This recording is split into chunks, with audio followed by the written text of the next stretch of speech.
Welcome to your deep dive. Oh, this is going to be fun.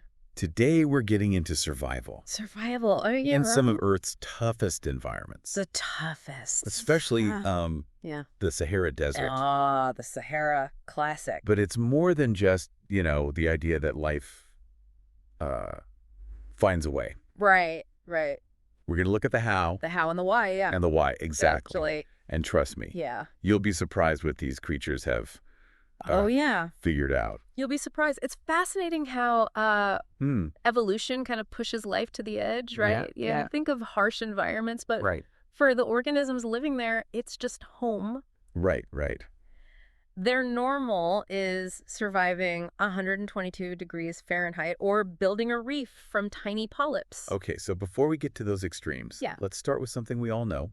Okay. Symbiosis. Ah, symbiosis. A classic. Everyone loves the clownfish and anemone example, right? It's a classic for a reason. Yeah, but what's often overlooked is just how specific these relationships are, Oh, interesting. It's not any fish that can just hang out in those stinging tentacles, right? Yeah. The clownfish, it has evolved mucus.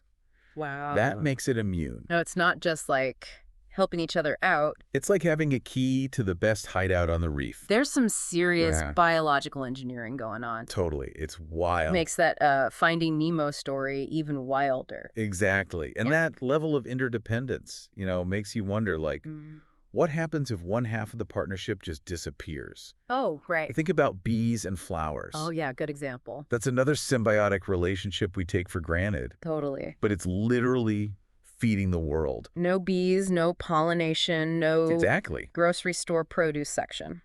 Yeah, it's crazy to think about. Suddenly that buzzing in the garden sounds a lot more important. Right. But how does this connect to somewhere as seemingly desolate as the Sahara? Because even in the harshest environments, life depends on connections. Yeah. Maybe not the same way as a rainforest, but just as crucial. Okay. Take the Fennec fox. Oh, yeah. That little desert fox with the huge ears, you know what I mean? Yes. Everyone knows it helps them here. Right. But the bigger picture is heat regulation. Oh, interesting. Yeah. So it's not just about finding prey underground. Right. Those ears are literally radiators, keeping the fox cool. Think of it like this.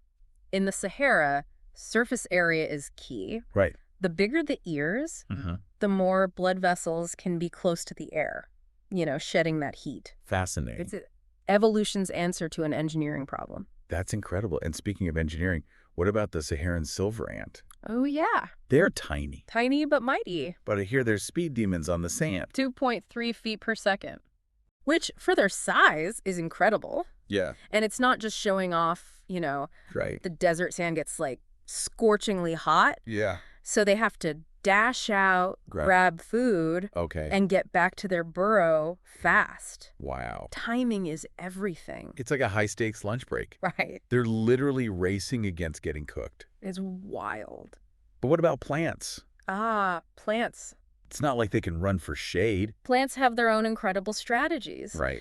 The date palm, for example, has roots that can reach over 100 feet deep. Wow. Talk about commitment to finding water. That's deeper than some wells. I know, it's crazy. They're tapping into ancient water sources. It's like they're plugged into the desert's hidden plumbing system. It really is. But what about that plant I read about, the Rose of Jericho? Oh, yeah. Doesn't it move? It does. Ah, that's a fascinating one. Okay.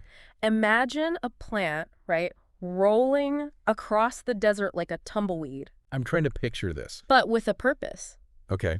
The Rose of Jericho curls up when it's dry, gets blown around, and then when it finds moisture, bam, it unfurls and revives. That's incredible. Talk about resilience. Okay, so we've got super hearing, heat-radiating foxes, sprinting ants, and plants that act like desert nomads. Yeah. The Sahara sounds way more dynamic than I thought. It really is. Yeah. And it really highlights how much we underestimate life's ability to, adapt.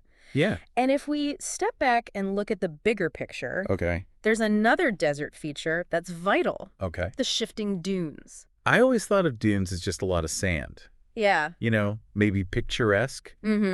but not really doing much? Right. What's the significance? They're not static, They're constantly moving, reshaping the landscape. Wow. That creates these microclimates within the desert. Oh, interesting. Little pockets of shade, right? Areas where plants can, get a foothold.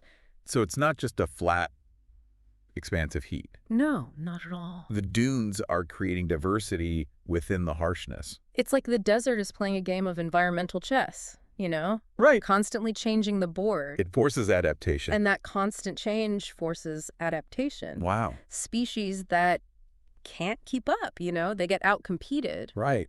But it also opens up opportunities for new strategies, new relationships. It's like the Sahara is a testing ground for resilience. It really is. And speaking of resilience, there's another incredible example of symbiosis we haven't touched on yet. You're thinking of our own gut bacteria, right? Exactly. Yeah. We carry around trillions of these tiny organisms. I know, it's wild. And they're not just hitching a ride. Right. They're crucial for our health. Absolutely crucial. It's a reminder that symbiotic relationships are happening everywhere. Everywhere. Even inside us. Yeah. We're literally walking ecosystems. We are. Okay, that's kind of blowing my mind. I know, right? We've gone from desert foxes to the tiny universe inside us. The inner universe. It feels like we're just scratching the surface of how interconnected everything is. And that's the beauty of it. Yeah. There's so much more to discover. Right. So many more, fascinating examples of how life thrives in unexpected ways. It really makes you think about all the hidden connections out there just waiting to be explored. It really does. So for our listener, as we dive deeper into the Sahara, and then explore the symphony of a coral reef. Oh, that's going to be fun. Keep this in mind. Even in the most extreme environments, look for the partnerships, the adaptations, the tiny details that reveal how life persists. Yeah. It's a whole new way of seeing the world. It really is. I love it. Me too. It's amazing to think that even in a place as, seemingly barren as the Sahara, there's this incredible web of life. Right. All these strategies for not just surviving, but thriving, And it really highlights a crucial point about adaptation. Yeah. It's not about being the strongest or even the fastest. Okay. It's about being the best fit for your environment. Oh, that's interesting. Even if that environment's constantly changing. Which brings us back to those shifting dunes. Oh, the dunes, yeah. They're not just a backdrop. I know. They're like a force of nature shaping the entire ecosystem. Imagine this. Right. A dune moves, right? Oh. Revealing a patch of slightly moister sand. Okay. Suddenly, a type of plant that couldn't survive in the open has a chance to take root. Wow. That attracts insects. Okay. Which in turn attract a lizard that specializes in hunting those insects. So the dune is like a landscape architect, creating these little pockets of opportunity. Totally. And then life just rushes in to fill them. Yeah, exactly. It's like a chain reaction of biodiversity. Precisely. That's so cool. And that's why, understanding these seemingly small details is so important. Okay. They have ripple effects throughout the entire ecosystem. It makes you wonder what other seemingly insignificant things are actually playing a huge role in how these ecosystems work, That's the beauty of nature, isn't it? Yeah. There's always something new to discover. Right. Always another layer to peel back. We like that. And speaking of layers, let's shift gears from the desert to a completely different but equally fascinating environment. The coral reef. Oh, I've always been mesmerized by coral reefs. Me too. The colors, the diversity of life. Yeah. It's like an underwater city. It really is. But you mentioned earlier a symphony of the reef. Oh, yeah. What did you mean by that? Close your eyes for a second. Okay. Imagine you're diving on a reef. All right. You hear the parrotfish crunching on coral.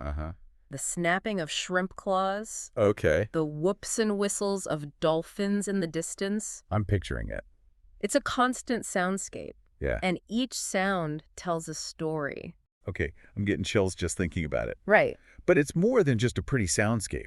Right. Yeah. These sounds actually have meaning for the creatures that live there. Absolutely. Sound travels incredibly well underwater. Right. In many reef inhabitants, they rely on it for survival. Wow. Fish use sound to attract mates. Oh, wow. Warn each other of predators. Okay. And even defend their territory. So it's like their own underwater language. It is. A way of communicating. Totally. In this bustling city. And that crunching sound of the parrotfish you mentioned. Yeah. That's not just random noise. Right. Parrotfish play a crucial role in reef health.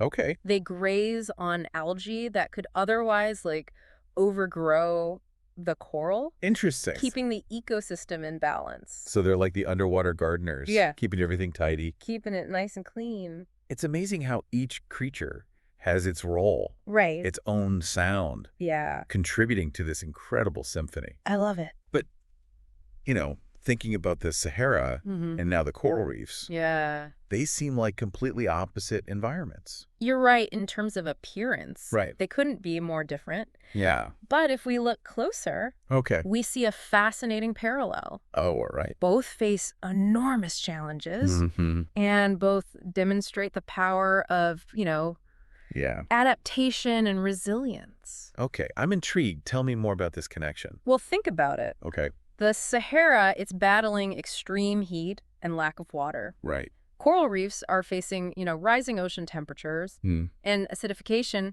due to climate change. That's true. Both are under pressure. Yeah. But life finds a way. So even though they're worlds apart, right, they're both fighting for survival in the face of a changing planet. Exactly. Right. And that's why studying these ecosystems is so crucial.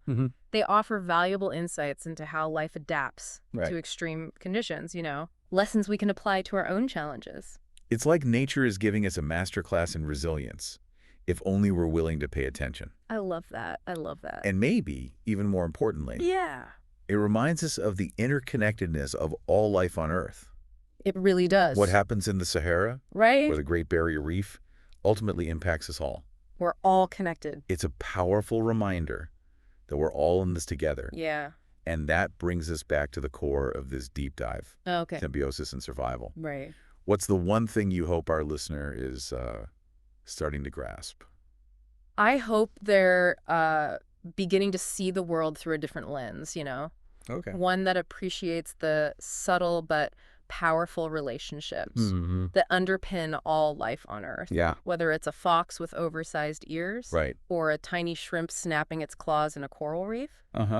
Every organism has a story to tell. And each of those stories is a testament to the ingenuity and resilience of life. But even more, it emphasizes the importance of